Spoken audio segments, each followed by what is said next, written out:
Remnants of Andross's butchers. You've kept us busy, but now your end is at hand.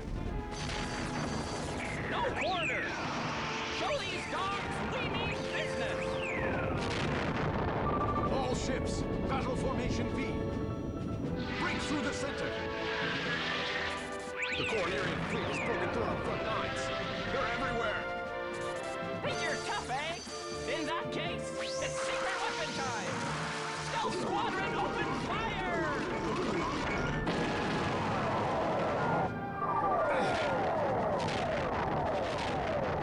Stinking ape! We underestimated the strength of his reserves. Detecting gate transmission outside the combat sector.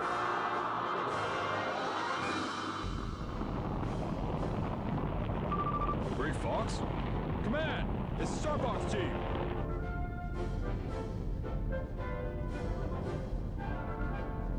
Team Starfox, ready for duty. Ah, leave these losers to the pros. We'll beat them in no time.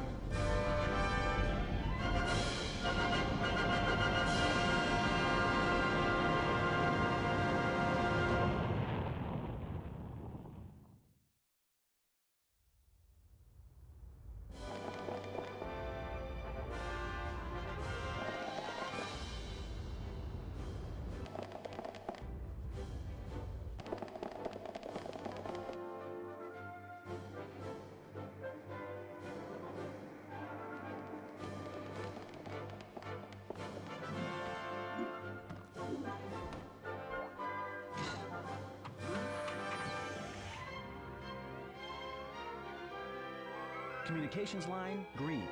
Lycanese no pushover, so be careful out there. Lived long days. The outcome of this battle hangs on you, team. Are you all ready? Launch all ships.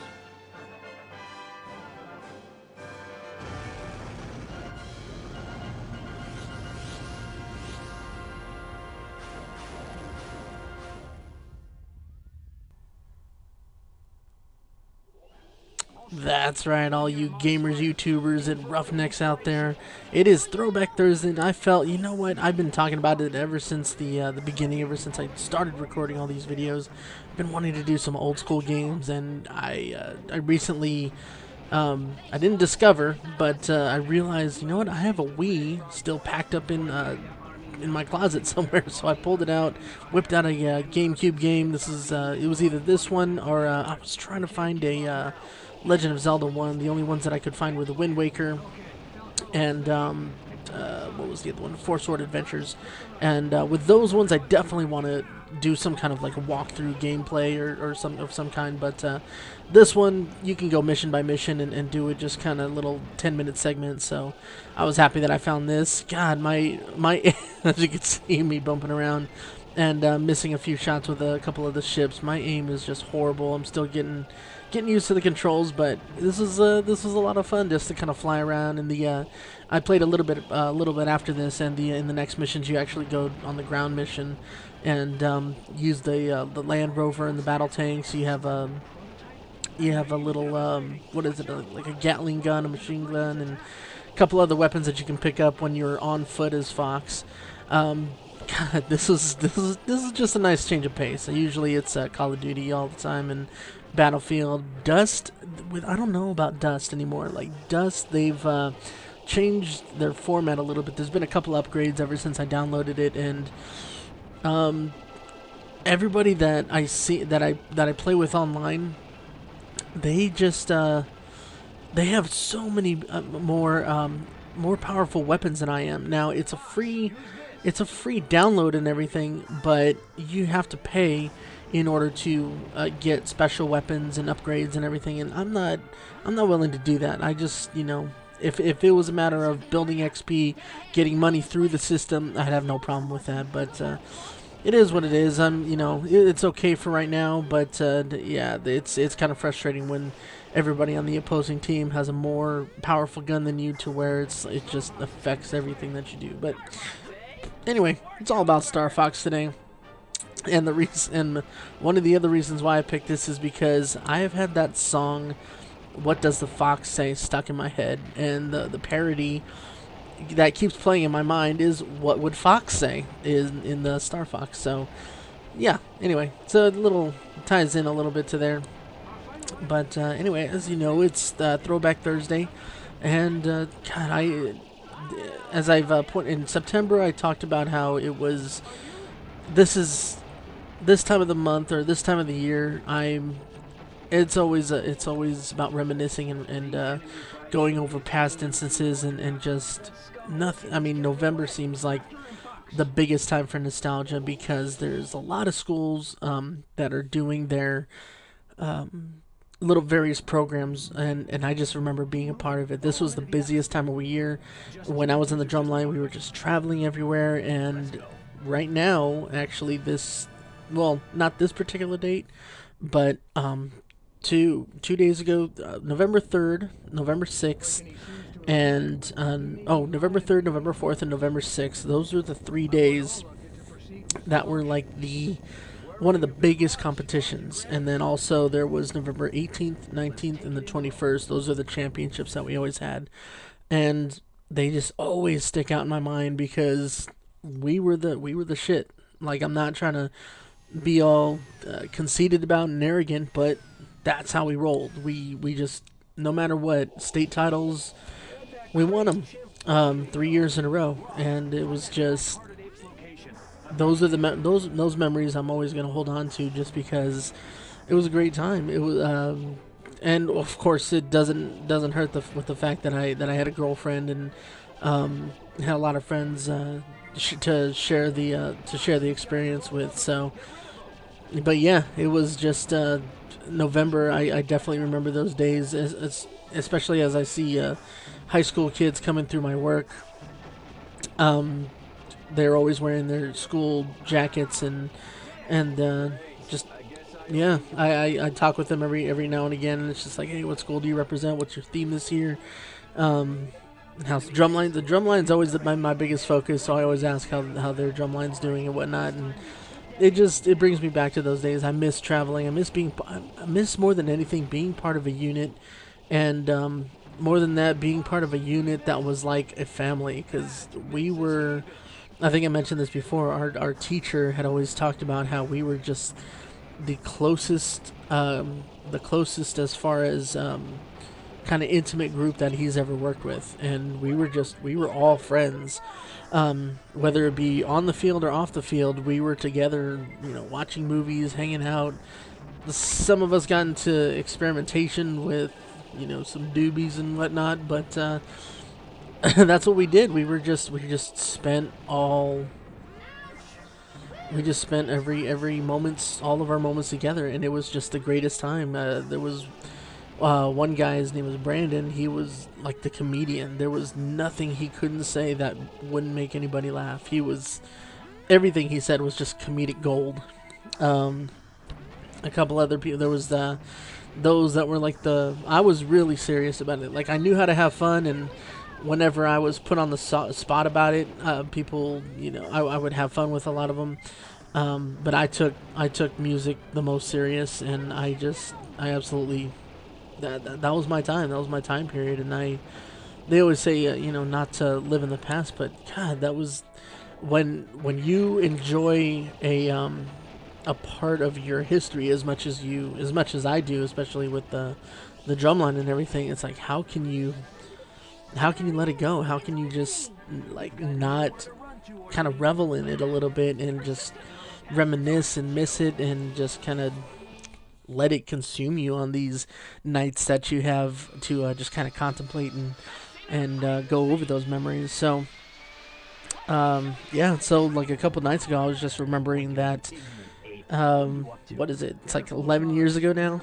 Oh my gosh, 11 years ago, I was sitting in the stands and listening to all the scores of the various bands come out. And trust me, there's a lot of bands, and there's 2 or 3 competitions every year that get a lot of attendance as far as other high schools. So the November ones, and then the championships, of course, and then there was one actually over in my local university, Fresno State University, that held a lot of people. And kind of like this year, it kind of reminded me that there was a I have asthma, so it was hard for me to march up and down the field at times and just kind of just do what I love to do. And this one time in particular, again, it was at the Fresno State venue, which is called the Sierra Cup Classic.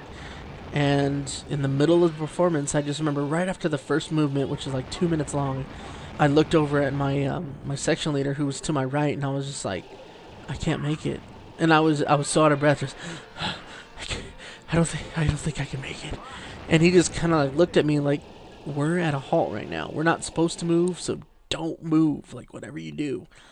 And from that point on, I mean, well, not from that point on. Anytime I was in a performance, my mind just stopped thinking.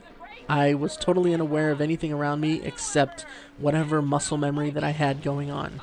So I don't want to say I shut down, but it was just like the only thing I concentrated on was my breathing.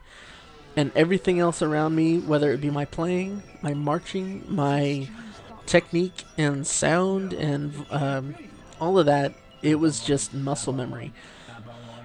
And we finally get to the part in this second movement that the drumline is like the closest to the sidelines as it's ever going to be.